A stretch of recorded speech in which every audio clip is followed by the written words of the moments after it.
Magandang umaga po, Yusek. Yusek, tungkol po kay General Torre, ano po yung posisyon na sinasabing pwedeng ialok ng Pangulo kay General Torre?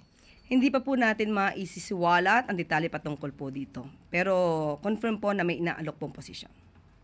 But may we know the reason or what convinced the President to relieve General Torre as PNP Chief? We all know na nagkaroon po sila ng issues between NAPOLCOM and General Torre. But what really convinced the President to remove him? Maliwanag lang po siguro ang pagkakasabi ni Secretary John Vic Rimulya kahapon at mayroon mga issues na hindi na pagkasunduan at we just have to respect the wisdom of the President on this matter.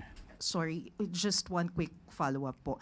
Pero ganun po ba katindi yung naging issue? Because despite the things that were accomplished by General Torre, he led the arrest of former President Duterte, kay Pastor Quiboloy, and this messy transition could have been prevented if the position was announced first, the new position was announced first before he was relieved. So, what really happened? Huwag naman natin masabi nagkaroon ng messy transition because nagkausap naman po sila at alam po natin na naiintindihan ni General Torre kung ano yung naganap at nirerespeto rin po niya kung ano po yung naging desisyon ng Pangulo. Sorry ma'am, alam ko hanggang 2 questions lang, but quick follow-up.